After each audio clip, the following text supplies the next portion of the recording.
आइए हम लोग अपने मनन के विषय की तरफ बढ़ेंगे और इन दिनों में हम लोग सीख रहे हैं प्रेरितों के विश्वास को। और ये बहुत ही महत्वपूर्ण विषय है क्योंकि प्रत्येक विश्वासी अपने विश्वास को दोहराता है। प्रेषितांसा मतंगीकार हम सब बोलते हैं, अपोस्टल्स क्रीड चर्च में बोलते हैं, जब जब आराधना में एकत्र होते हैं बोलते हैं, और उन्हीं के एक एक वाक्यों को, फ्रेज को या शब्दों पर हम लोग मनन करते जा रहे हैं। तो कहां तक हम लोग पहुंच गए हैं? मेरे साथ साथ आप लोग भी बोल सकते हैं, मैं विश्वास करता हूं सर्वशक्तिमान परमेश्वर पिता पर, जो स्वर्ग और पृथ्वी का सृजनहार है, और उसके एकलौते पुत्र हमारे प्रभु यीशु मसीह पर, जो पवित्र आत्मा के द्वारा देहधारी होकर मरियम नाम कुंवारी से उत्पन्न हुआ, पेंतुस पिलातुस के राज्य में दुख उठाया, क्रूस पर चढ़ाया गया, मर गया। पिछली बार हम लोगों ने क्रूस पर चढ़ाया गया इस पर मनन किया था, और आज हम लोग देखने वाले हैं मर गया। यह अपने आप में तो बड़ा छोटा सा शब्द है, लेकिन इसमें इतनी गहराई है। परमेश्वर का आत्मा हमें अगले आधे घंटे में इस बात को बहुत स्पष्ट रीति से समझाएगा। लेकिन उससे भी पहले मैं एक बात बताना चाहता हूं। एक बार एक मंडली में मैं गया और वहां पर प्रेरितों का विश्वास बोला जा रहा था, और लगभग सारी मंडली बोल रही थी, और बोलते बोलते वो यहां तक भी पहुंच गए, पेंतुस पिलातुस के राज्य में दुख उठाया, क्रूस पर चढ़ाया गया, उसके बाद बोलते हैं मारा गया। मैं चुपचाप जाकर के पुराने बुक्स को निकाल करके, प्रेरितों के विश्वास भी तीन अलग अलग प्रकार के होते हैं, तो मैंने तीनों प्रकार के प्रेरितों के विश्वास को पढ़ा, और वहाँ पर तीनों जगह मैंने ये पाया कि वहाँ तो लिखा है मर गया। मैं फिर जाकर के उस मंडली के कुछ लोगों से जो मेरे करीब के थे, मैंने उनसे पूछा कि तुम ये बोल के बताओ, और जैसे ही उन्होंने बोलना शुरू किया और वहाँ पर पहुँचे, क्रूस पर चढ़ाया गया, मारा गया, मैंने कहा रुक जाओ, तुम मारा गया क्यों कहते हो? आपकी पुस्तक में देखो, मैंने कहा। तो वहाँ पर पुस्तक खोलने के लिए, ढूंढने के लिए, और फिर वो परेशान हो गया। फिर वो क्या कहता है? क्रूस पर चढ़ाया गया, मारा गया, गाड़ा गया। ब्रदर, वो थोड़ा सा राइमिंग लगता है ना, तो वो निकल जाता है। ये बहुत गलत तरीका हुआ, क्योंकि मर गया शब्द और मारा गया शब्द बहुत भिन्न है, बहुत अलग है, उसका अर्थ भी बहुत अलग है। और सिर्फ आपकी जुबान को चिकनाहट चाहिए, मतलब राइमिंग चाहिए, कुछ तो भी बड़े लय में बोल रहे हैं इसीलिए हम बोलना चाहते हैं, तो नहीं बोलने का। विश्वास वचन है, जो जो हृदय में है, जो जो आप विश्वास करते हैं, केवल उतनी ही बात बोलना है। बार बार बोल करके, रिपीटेशन में डाल करके, राइमिंग में डालकर। मुझे मेरे बचपन की बात याद आती है। हम लोग जब छोटे थे तो वो टेबल सिखाया करते थे, पहाड़े सिखाया करते थे। दो एक कम दो, दो दूनी चार, दो तिया छः, दो चौके आठ। ये बड़े कविता जो चल रही है, जो राइमिंग चल रहा है, उस समय मुझे भी नहीं मालूम था मैं क्या, लेकिन वो गीत चलता था, जैसे कविता चलती थी, वो धीरे धीरे याद हो रहा था। अब वो जुबान में इतना बैठ जाता है कि इतने सालों के बाद भी, 50 साल के बाद भी, मैं उसी लय में, उसी प्रकार से बोल देता हूं। लेकिन प्रेरितों का विश्वास ये कोई कविता नहीं है, ये विश्वास वचन है, जो प्रत्येक विश्वासी को सोच समझ करके बोलना चाहिए। छोटी सी बात है, लेकिन मैं इस बात को भी समझाना चाहता हूं, बताना चाहता हूं कि ये भिन्न अर्थ रखते हैं, इसलिए हमको ऐसा नहीं बोलना चाहिए। तो हम में से कोई यदि इस प्रकार से कहता आ रहा होगा कि वह मर गया, मारा गया, तो गलत हो जाएगा। इसलिए आप वापस अपनी हैबिट डालिए, और जो ओरिजिनल स्क्रिप्ट्स कहते हैं, जो लिखा गया है, उसी तरीके से हम लोग अपने प्रेरितों के विश्वास को सही तरीके से बोलें। यदि अभी भी आप सहमत नहीं है, तो मैं एक और बात इस विषय में बताना चाहूँगा आपको, कि लोग जब बोलते हैं तो इस शब्द के ऊपर से इतने प्लेनली निकल जाते हैं जैसे कि उन्होंने ध्यान ही नहीं दिया। अब मैं ऐसा क्यों कह रहा हूं? देखिए, एक उदाहरण देकर के अगर समझाऊंगा तो थोड़ा अच्छा लगेगा। मैंने जवान लोगों को भी देखा, मिडिल एजेड लोगों को भी देखा, और बुजुर्गों को भी देखा, प्रेरितों का विश्वास बोलते हुए, जब वे बोल रहे हैं कि पेंतुस पिलातुस के राज्य में दुख उठाया, क्रूस पर चढ़ाया गया, मारा गया, गाड़ा गया। ये वाक्य बोलते समय उनके चेहरे को अगर मैं देखता हूं तो ऐसा लगता है जैसे कि बिल्कुल सपाट पर्दा है, सफेद दीवार है। और इन्हीं में से कुछ लोगों के साथ में जब कोई गंभीर विषय पे बात करता हूं, जैसे किसी के परिवार में जब मृत्यु हो गई, एक घटना बताता हूं। जब एक परिवार में गया और फिर मैं उनसे बातें किया, बड़े हंस हंस के बातें चल रही थी, अच्छे से सब कुछ चल रहा था। तब अचानक मैंने कहा कि बहन जी, आप पिछले साल मैं जब आया था तो आपने माता जी से मिलवाया था, आपकी मम्मा से मिलवाइए ना, वो नहीं दिख रही हैं। तो अचानक से मुस्कुराता हुआ चेहरा एकदम हो गया, और फिर एकदम ऐसे हो गई, और एकदम रुआंसू हो गई। अब देखिए, घटना एक साल पहले की है कि उनकी माता जी की मृत्यु हो गई, लेकिन एक साल के बाद भी जब मैंने सिर्फ पूछा तो वो एकदम उदास मुंह, चेहरा मुंह लेकर के वो तो नहीं रही। और मुझे मालूम है कि मैंने अगर 3 साल 4 साल बाद भी पूछा होता तो लोग अपने उस जन को याद करके जो उनके प्रिय थे, उनको जब याद करते हैं तो अच्छी बातों के लिए तो ठीक है, लेकिन जिस समय उनकी मृत्यु की याद करते हैं तो अचानक मन थोड़ा भारी हो जाता है। अगर आप मुंह उतारते भी नहीं है तो गले में थोड़े सा भारीपन आ जाता है, और बड़े ऐसे नाच के नहीं बता पाते या प्लेनली नहीं बोल पाते, एक दर्द के साथ में, एक दुख के साथ में उस बात को बताते हैं। क्यों? क्योंकि वो एक प्रेमी व्यक्ति रहा, उसके साथ में एक लगाव था, एक मित्रता थी। कुछ लोग इसलिए भी दुखी हो जाते हैं कि उनके अंतिम समय में हम उनकी सेवा नहीं कर पाए। तो जब हम प्रभु यीशु के लिए उसकी मृत्यु की बात कहते हैं, वो कहते हैं कि क्रूस पर चढ़ाया गया, वो मर गया, वो गाड़ा गया, ये वाली बातें जब बोलते हैं तो हमारा गला भारी क्यों नहीं होता? क्या हम अपने परमेश्वर से प्रेम नहीं करते? क्या वो हमारा प्यारा नहीं? क्या वो हमसे प्यार नहीं करता? क्या कोई लगाव नहीं है हमको परमेश्वर से? या हम परमेश्वर के लिए आज बहुत सारा काम कर रहे हैं कि हम बड़े सपाट से कह सकते हैं? ये सारी बातें तब हो पाती हैं जब हम इस प्रेरितों के विश्वास वचन को व्यक्तिगत रूप से दिल की गहराई से बोलें और समझ करके बोलें कि प्रभु यीशु मर गया। और उस समय मन में एक बात ध्यान रखना, यीशु मेरे लिए मर गया, ऐसा शब्द आना चाहिए। मतलब ये अर्थ निकलना चाहिए कि जो मौत मुझको मिलनी थी वो उसको मिल गई। अब थोड़ा सा मन भारी होगा। वो मौत मुझे मिलनी थी, आप वहां पे बड़ी आसानी से बोल जाते हैं मर गया, लेकिन सोचिए कि वो मौत मुझे मिलनी थी, आपको मिलनी थी, और वो उसके बदले मर गया। अगली बार जब हम इस बात को कहेंगे तो बहुत ध्यान से देना। इसको प्रिपेयर करते करते पूरा प्रेरितों के विश्वास का मैं कई बार सोचता हूं कि मुझे बाइबल स्टडी में यह श्रृंखला आरंभ करने से पहले एक और क्लास लेनी चाहिए थी, और वो ये वाली क्लास की प्रेरितों का विश्वास हमको बोलना क्यों चाहिए। बहुत से मसीह लोगों को मालूम ही नहीं है कि प्रेरितों का विश्वास क्यों बोला जाता है। वो ऑर्डर ऑफ वर्शिप में दिया है कि एक प्रार्थना, एक गीत, और फिर उसके बाद में खड़े होकर के अपने विश्वास वचन को बताइए, और इसलिए हम लोग बोल जाते हैं क्योंकि वो ऑर्डर में डला हुआ है। तो कोई बोल रहा है कि ये बोलो, इसलिए हम बोल देते हैं, तो भी गलत हो गया। ये प्रेरितों का विश्वास है। आज मैं और आप उस स्थान पे खड़े होकर अपना विश्वास वचन कह रहे हैं, आप अपने आप को उस कैटेगरी में डाल करके बोलते हैं। अपने विश्वास वचन को बताएंगे तो समझ के बताना। मैं वो पहली वाली क्लास तो नहीं ले पाऊंगा, लेकिन आज की क्लास में अगर मर गया इस शब्द पर, प्रभु यीशु के लिए हम लोग कह रहे हैं, ये शब्द का अर्थ भी अगर हम समझ जाते हैं तो आपकी समझ में आ जाएगा कि हम पूरा प्रेरितों का विश्वास क्यों बोलते हैं। तो चलिए हम लोग इस बात को स्टार्ट करेंगे समझने के लिए, और वापस मैं चाहूँगा आप लोग अपनी अपनी बाइबल्स को खोलिए, और जहाँ पर हम पहुँच गए थे, यूहन्ना रचित सुसमाचार और उसके 19वें अध्याय,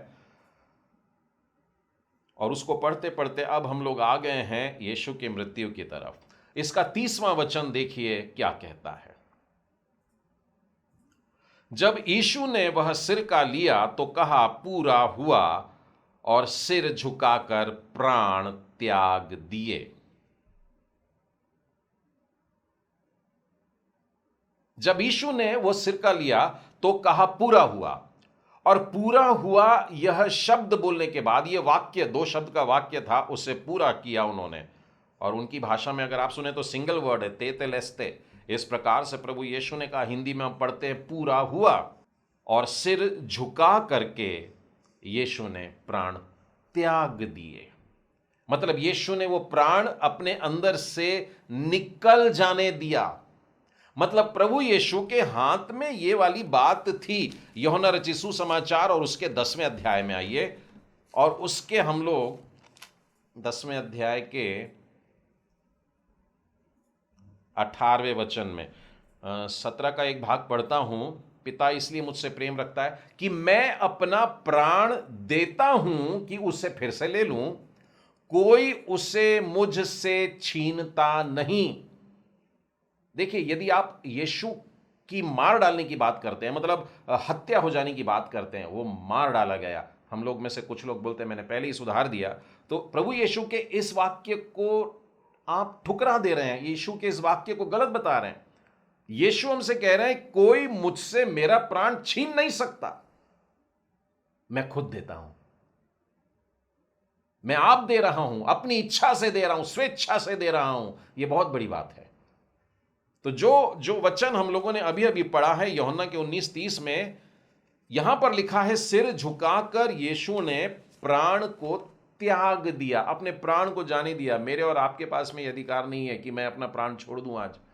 बहुत से लोग चाहते हैं खत्म हो जाए जिंदगी, लेकिन नहीं होती है। मरना चाहते हैं बोलते हैं कुछ लोग, लेकिन मर नहीं पाते हैं। वो दुख सहले जा रहे हैं, अस्पतालों में पड़े हैं। वो कहते हैं कि मैं मर जाऊं तो अच्छा रहेगा, लेकिन प्राण नहीं निकल रहे। कोमा में चले जाते हैं, प्राण नहीं निकलते हैं। और परमेश्वर कई एक को तो महीनों बाद भी कोमा से वापस बुला लेता है। हालेलुया। तो यहां पर हम देखते हैं कि प्रभु यीशु कह रहे हैं, कोई मेरा प्राण मुझसे छीनता नहीं है, मैं उसे आप ही देता हूं, क्योंकि मुझे देने का अधिकार है। प्रभु यीशु स्वयं अपने प्राण को वहां पर त्याग रहे हैं। अगले वचन में आएंगे, यूहन्ना 19:31। इसीलिए कि वह तैयारी का दिन था, यहूदियों ने पिलातुस से विनती की कि उनकी टांगें तोड़ दी जाएं और वे उतारे जाएं, ताकि सब्त के दिन वे क्रूस पर न रहे, क्योंकि वह सब्त का दिन बड़ा दिन था। ना ऐसा पढ़ो ना तो वहां के यहूदियों के लिए लगता है बड़े रिलीजियस लोग हैं, धर्म की बातों को बड़े मानने वाले लोग हैं, परंतु प्रभु यीशु को नहीं पहचान पाए। वे कह रहे हैं, भैया सब्त का दिन आरंभ होने पर है, अब ऐसे कैसे होगा कि ये क्रूस पर लटके रह जाएं। हम लोगों का जो दिन आरंभ होता है ना, रात के 12 बजे से आरंभ होता है, लेकिन यहूदियों में दिन का जो चेंज होता है वो सनसेट के बाद ही हो जाता है। और वो नहीं चाह रहे थे कि ये यहां पर लटके रहें, तो उन्होंने क्या कहा, उन्होंने जाकर के पिलातुस से विनती की कि इन तीनों के टांगे हम तोड़ देते हैं। तो देखिए, यीशु बीच में है और यीशु के दाएं और बाएं भी वहां पर 2 लोग लटकाए गए हैं, और उनके लिए वो कह रहे हैं कि इनकी टांगे तोड़ने की अनुमति दे दीजिए। ठीक है, तो फिर उसके आगे क्या होता है देखिए, अतः सैनिकों ने आकर के उन मनुष्यों में से एक की टांग तोड़ देते हैं, फिर दूसरे की भी टांग तोड़ दे रहे हैं, अभी तीसरे के पास में, यानी प्रभु यीशु मसीह के पास में आते हैं।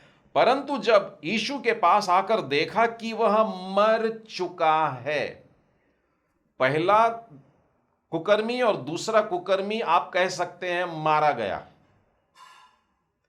टांग तोड़ने के ऊपर से भी बता दूं, बहुत से लोग नहीं जानते, क्योंकि इस प्रकार के एग्जीक्यूशन के तरीके अब नहीं चल रहे हैं। कहीं कहीं क्रूस पर अभी भी चढ़ाया जाता है, लेकिन क्रूस पर चढ़ा देने से मृत्यु जल्दी नहीं हो जाती। पिलातुस को भी जब पता चलता है ना बाद में कि वो तो मर चुका है, तो वो चौंक गया, अरे वो इतने जल्दी मर गया। तो इन लोगों को जो क्रूस पर चढ़ाया जाता है, साधारणतः क्या होता था कि एक लंबी बल्ली रहती थी जो उनके कंधों पर रखी जाती, ऐसी आड़ी, और उसी से वो बंधे रहते थे ऐसे। और जिस स्थान पर उनको चढ़ाना है वहां एक पोल रहता था, वहां ले जाकर के रस्सी खींचने की मदद से वो पोल को इस तरीके से ऊपर उठा दिया करते थे वहां पर। तो ये पोल के ऊपर में यहां एक खांचा होता था, और वहां एक गुटका रहता था जिस पर उनका पांव टिका रहता था, और वो पांव को बीच बीच में दबा करके अपने आप को थोड़ा सा ऊंचा कर लेते, और इस तरीके से एक सांस ले पाते, और फिर सांस लेने के लिए वो फिर अपने पांव को दबा के फिर सांस लेते।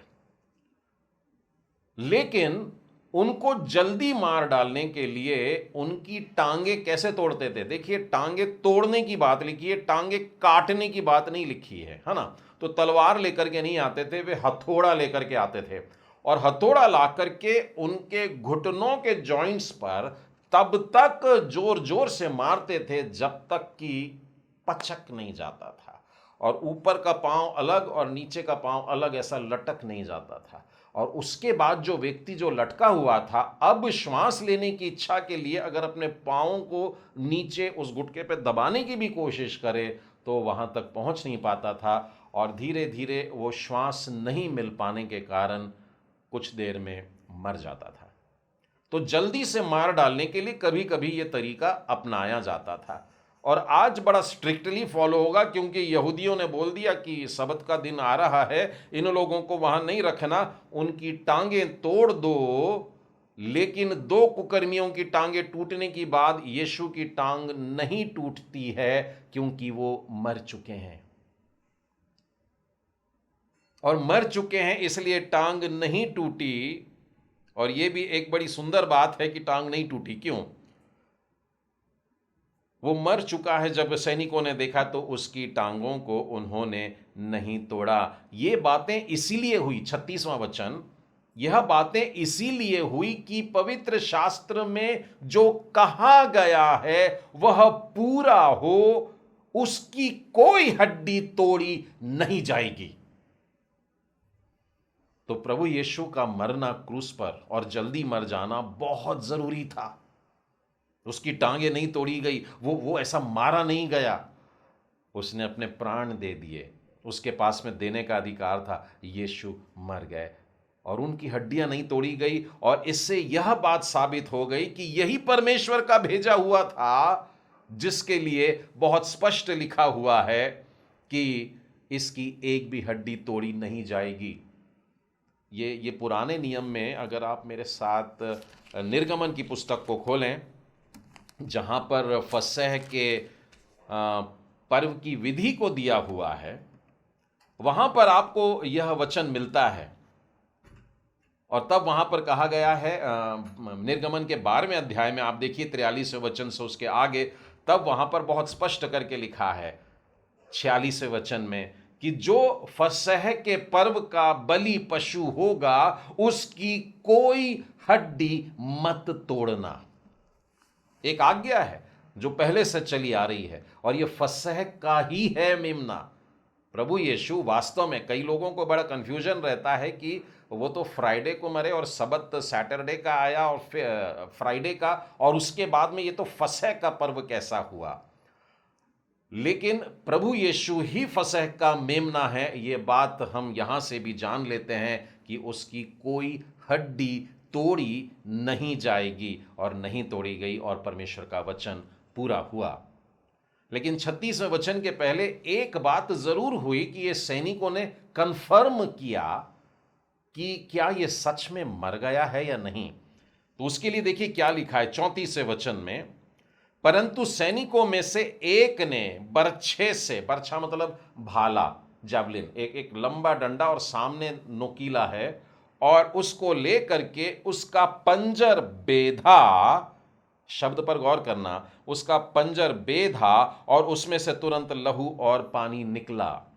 यानी शरीर के अंदर डिसइंटीग्रेशन शुरू हो गया था, पानी और खून सेपरेट होना। जो मेडिकल लाइन में है वो इस बात को समझ सकते हैं कि हम लोग काटे तो खून निकलता है, लेकिन जब एक डेड बॉडी डिसइंटीग्रेट होने लग जाती है तो उसमें पानी छूटने लगता है। तो पानी भी निकल रहा है और लहू भी निकल रहा है। लेकिन इस शब्द पर गौर करिए, क्या किया उन्होंने एक बरछा लिया, भाला लिया, और यीशु थोड़ी ऊंचाई पर हैं, और उसकी पसली के नीचे यहां पर से मारते हुए वो भाला यहां हृदय तक अंदर शायद आया होगा, उन्होंने खोंच दिया ऐसा करके, और जब निकाला तो लहू और पानी उसमें से बह निकला, जिससे साबित हो गया कि वो मर चुका है। लेकिन इसके लिए मैं आपको एक वचन बताऊंगा कि ये प्रभु यीशु ही है, जान लें। जकरिया की पुस्तक खोलिएगा और जकरिया की पुस्तक के 12वें अध्याय में आइए।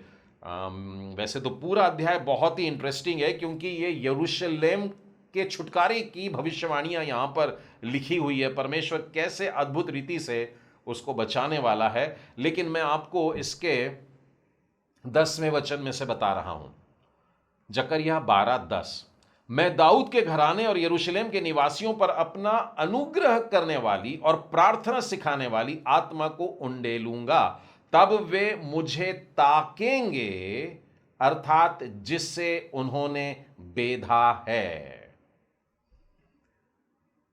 वे मुझे फिर से एक बार देखने वाले हैं।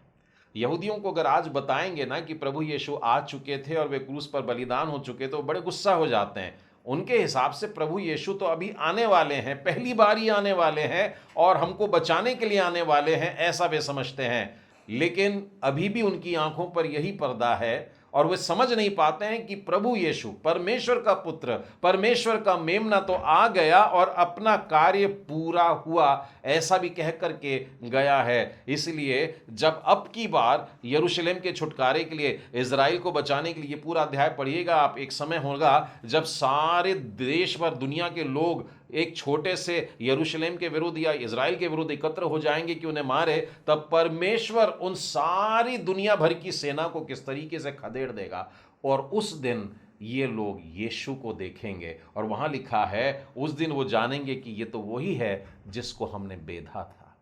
बेधा जो शब्द है मतलब खोचा है, जिसको भाले रूपी चीज से खोच दिया गया उसको।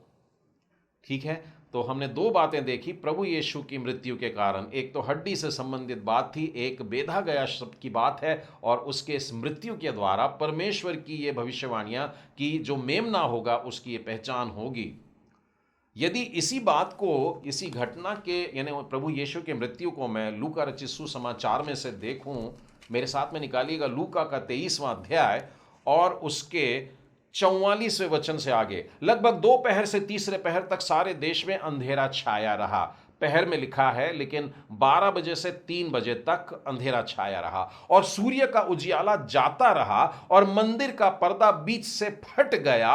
और यीशु ने तब बड़े शब्द से पुकार करके कहा, हे पिता, मैं अपनी आत्मा तेरे हाथों में सौंपता हूं, और यह कहकर प्राण छोड़ दिए।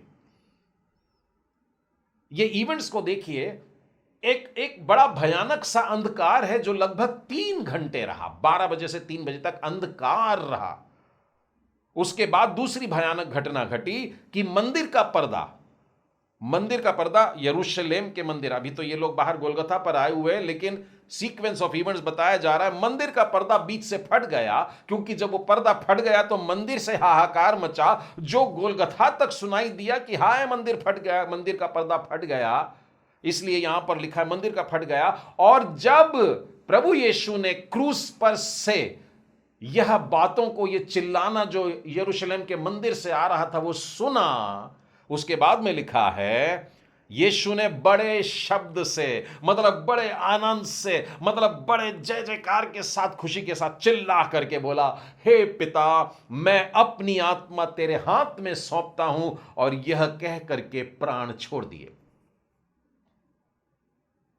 As if Jesus was waiting for something to happen, यीशु रुके हुए थे इस बात के लिए कि मुझे सिग्नल दीजिए ना कि काम हो गया है। अंधेरा मालूम है क्या होता है? भयानक अंधेरा, घुप अंधेरा।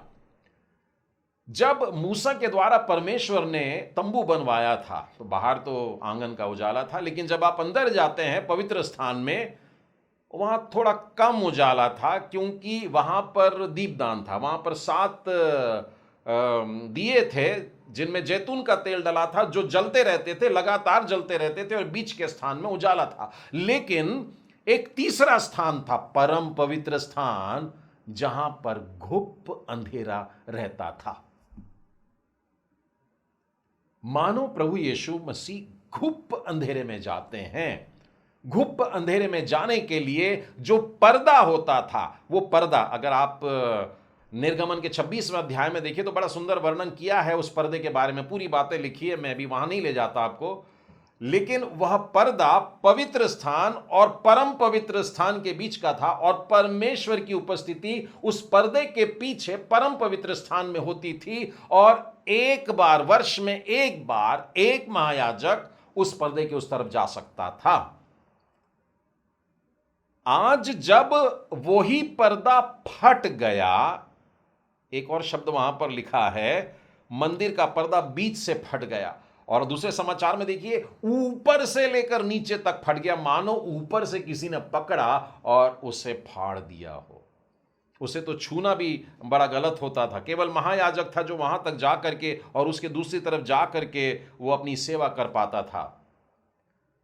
लेकिन वो पर्दा फट गया। प्रभु यीशु मसीह की मृत्यु से जुड़ी हुई एक और महत्वपूर्ण बात कि पर्दा फट जाना, प्रभु यीशु मसीह की मृत्यु के साथ। तो जब मैं और आप कहते हैं तो याद रखिए, मैं उस परमेश्वर के मेमने पर विश्वास करता हूं जो परमेश्वर की ओर से भेजा हुआ फसह का मेमना है, जो बेधा गया था, जिसकी एक भी हड्डी नहीं टूटी और जिसने पर्दे के फट जाने का कारण बन गया।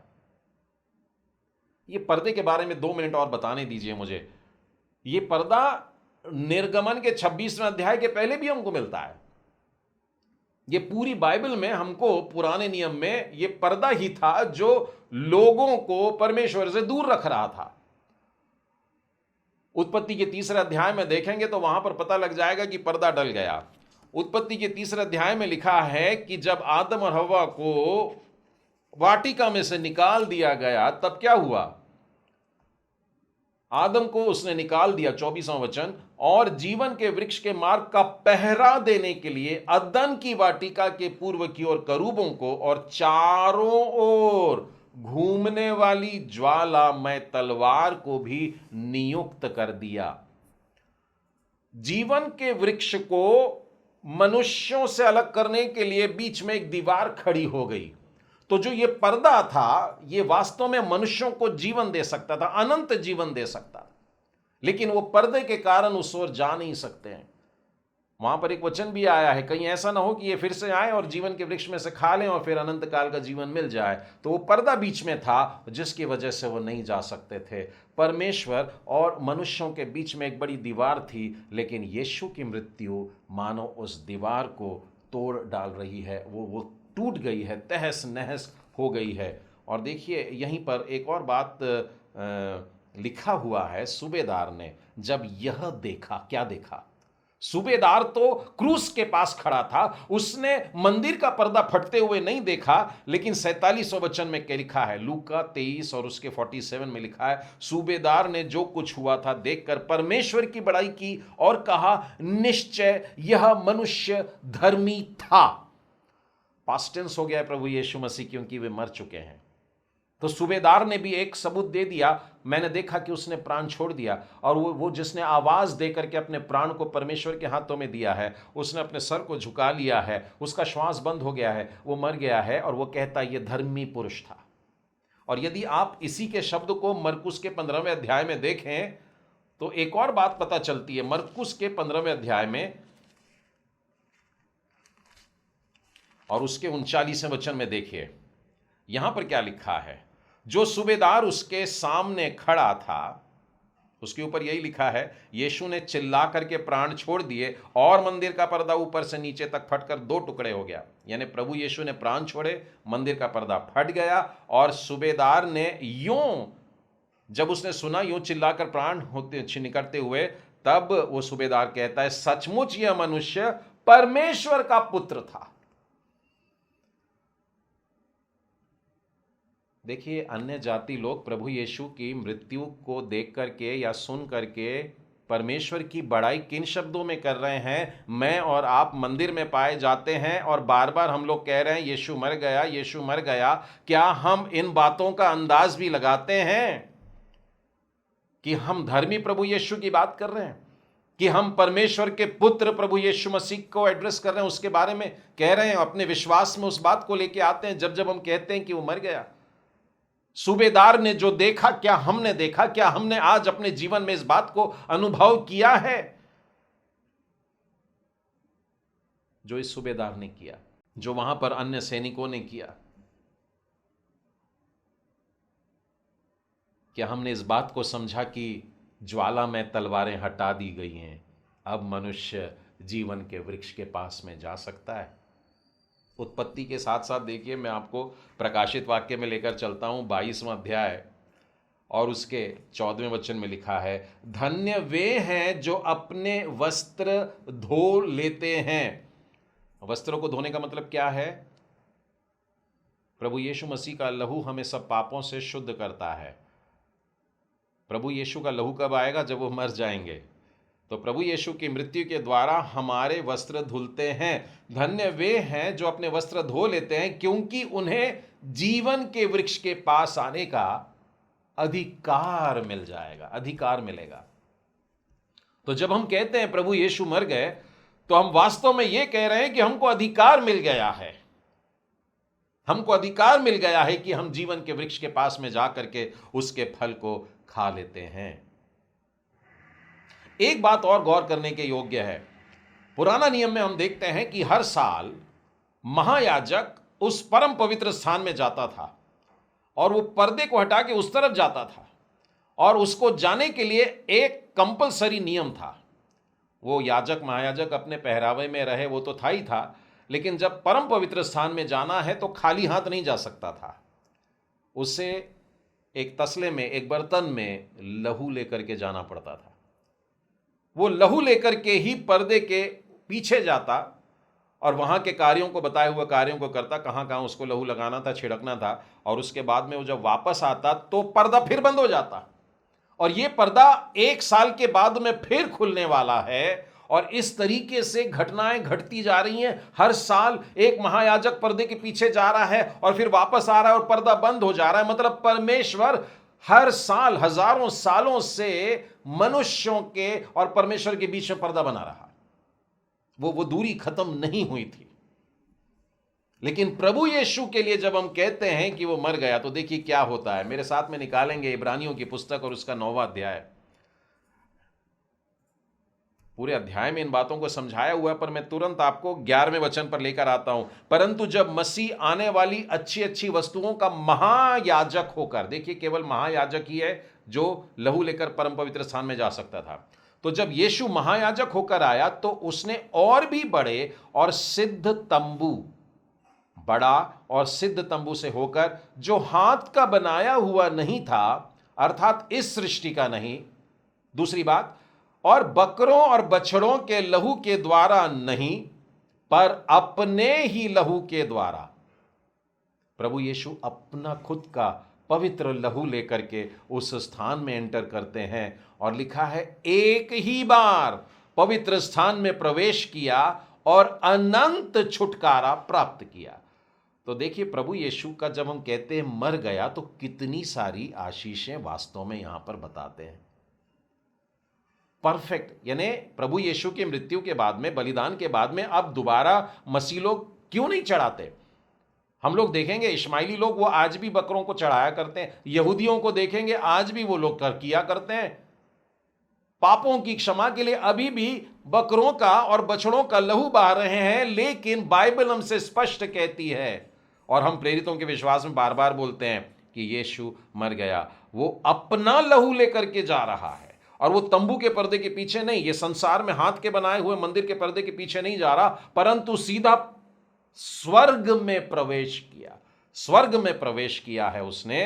परमेश्वर के सिंहासन के सामने अपने पवित्र लहू को लेकर के जाता है, और लिखा है अनंत छुटकारा। अनंत मतलब इसके बाद में और कोई बलिदान की जरूरत नहीं है। हमसे बहुत सारे यहूदी और मुसलमान भाई लोग प्रश्न करते हैं बलिदान के बारे में, बिना बलिदान के तुम्हारे पापों की क्षमा कैसे हो सकती है? ये वाला वचन याद रखिएगा, बताइएगा कि एक बार प्रभु यीशु ने जो मंदिर में नहीं परंतु स्वर्ग में एंटर किया, और वहां जाकर के हमेशा के लिए, अनंत छुटकारे के लिए मनुष्यों को जो उसने दिलवाया, अपने आप को दे दिया है। उसके बाद के भी लिखा है 14वें वचन में, देखिए मसीह का लहू जिसने अपने आप को सनातन आत्मा के द्वारा परमेश्वर के सामने निर्दोष ठहराया, तुम्हारे विवेक को मरे हुए कामों से क्यों न शुद्ध करेगा, ताकि तुम जीवते परमेश्वर की सेवा कर सको। परमेश्वर की सेवा करने के लिए, उसके समक्ष जाने के लिए, उसके आंगन में प्रवेश करने के लिए, स्वर्ग राज्य में प्रवेश करने के लिए यीशु की मृत्यु ने दरवाजा खोल दिया, पर्दे को फाड़ दिया। फाड़ देने का मतलब अभी फिर से नहीं बनेगा। अगर वो उतार देते तो शायद कोई चढ़ा देता, लेकिन ये फाड़ दिया गया वाला है। और इसीलिए परमेश्वर हमें अनंत काल के लिए अपने साथ में लेने को तैयार है। 1-2 वचन और पढ़ना चाहूंगा। इसी कारण वह नई वाचा का मध्यस्थ है।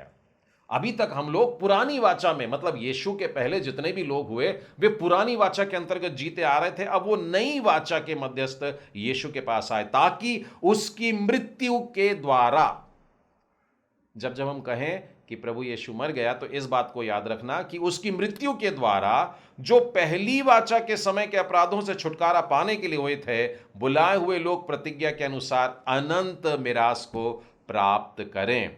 क्योंकि जहां वाचा बांधी गई वहां वाचा बांधने वाले की मृत्यु का समझ लेना भी अवश्य है। बाइबल स्पष्ट कहती है प्रभु यीशु परमेश्वर पिता की इच्छा को पूरा करने के लिए आए थे, और वो इस प्रकार से परमेश्वर की दी हुई एक वाचा जो पुरानी हो गई और जिसका बदल जाना जरूरी था, उसको नई वाचा से स्थापित करते हैं। वाचा यानी कॉवेनेंट। 1 मिनट और बोलने दीजिए। कॉवेनेंट मतलब कोई व्यक्ति जब अपनी इच्छा से कुछ दे रहा है, मतलब दो लोग अगर आपस में निर्णय करते हैं कि मैं तेरे साथ मिलकर के और तुम मेरे साथ मिलकर के काम करेंगे, हमको जो प्रॉफिट होगा हम लोग आधा आधा बांट लेंगे, लॉस होगा आधा आधा सह लेंगे, ये एग्रीमेंट होता है दो लोगों के बीच में। लेकिन कॉवेनेंट में क्या होता है कि एक व्यक्ति ने लिख करके दे दिया, अपनी इच्छा लिख करके दे दिया कि मैं तुझको ये देने को तैयार हूं, यदि आप 18 साल के ऊपर हो जाते हैं ये मैं दे दूंगा। तो इस प्रकार से इच्छा होती है, और इच्छा पत्र जो होता है, जो विल होता है, हम जानते हैं जब तक मनुष्य जिंदा है तब तक वो विल कोई काम का नहीं होता है। जब वो विल लिखने वाला मर जाता है उसके बाद में ही वो विल एक्टिवेट होता है। प्रभु यीशु की मृत्यु ने न्यू कोवेनेंट को एक्टिवेट कर दिया। अभी तक पवित्र आत्मा उतरा भी नहीं था। आप यिर्मयाह के 31वें अध्याय में पढ़िएगा तो वहां पर परमेश्वर ने अपने न्यू कोवेनेंट, नई वाचा के बारे में बहुत स्पष्ट लिखा है। मैं तुम्हारे पापों को क्षमा कर दूंगा, मैं तुम्हारे पापों को फिर कभी स्मरण नहीं करूंगा, मैं तुम्हारे हृदय पर अपने वचनों को लिख डालूंगा। वो परमेश्वर अपना आत्मा में उंडेलेगा ये नई वाचा के लिए। लेकिन नई वाचा कब आएगी, ये विल कब पूरा होगा? जब परमेश्वर बलिदान हो जाए, परमेश्वर मर जाए और यीशु में वो आते हैं। और यीशु का मर जाना इसीलिए हुआ कि मैं और आप उस नई वाचा के अंतर्गत आकर के परमेश्वर की संतान बन जाएं और परमेश्वर के पवित्र आत्मा को हम लोग प्राप्त कर सकें। इसी में आगे लेकर चलता हूं बड़ी तेजी से। 24वां वचन, क्योंकि मसीह ने उस हाथ के बनाए हुए पवित्र स्थान में जो सच्चे पवित्र स्थान का नमूना प्रवेश नहीं किया पर स्वर्ग ही में प्रवेश किया, ताकि हमारे लिए अब परमेश्वर के सामने वह दिखाई दे।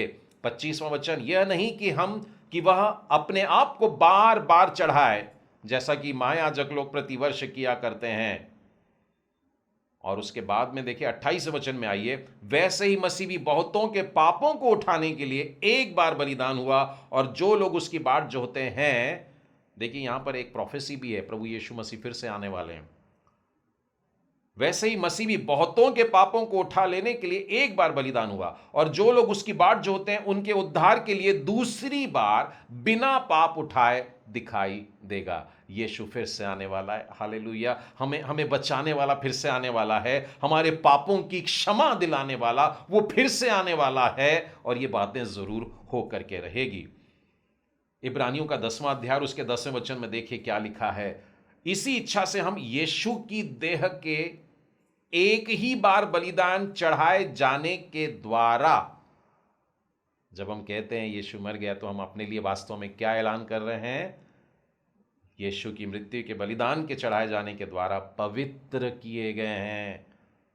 एक छोटा सा शब्द है लेकिन हम लोग 9 बातें देख चुके हैं, और एक और शब्द बताना चाहूँगा 10वां भी, कि हम लोग क्या क्या आशीष पाते हैं। और आखिरी बात इब्रानियों के 10वें अध्याय और उसके 14वें वचन में लिखी है, क्योंकि उसने एक ही चढ़ावे के द्वारा उन्हें जो पवित्र किए गए। अभी हमने 10वें वचन में पढ़ा यीशु की मृत्यु के द्वारा हम पवित्र होते हैं, और 14वें में लिखा है अब जो पवित्र किए गए हैं वे सर्वदा के लिए सिद्ध कर दिए गए हैं। प्रेरितों का विश्वास बहुत अद्भुत ट्रेजर है, और उसमें से आज हमने केवल एक मोती को देखा है, और वो था यीशु मर गया। तो जब हम कहें इस बात को तो इन सारी बातों को स्मरण रखना, क्योंकि मर गया शब्द यीशु के लिए जब हम कहते हैं वो मर गया, तब वास्तव में उसकी मृत्यु के द्वारा पाई जाने वाली कम से कम 10 आशीषें हमारे पास में ऐसी मिल जाती हैं जिसका हम लोग क्लेम करते हैं।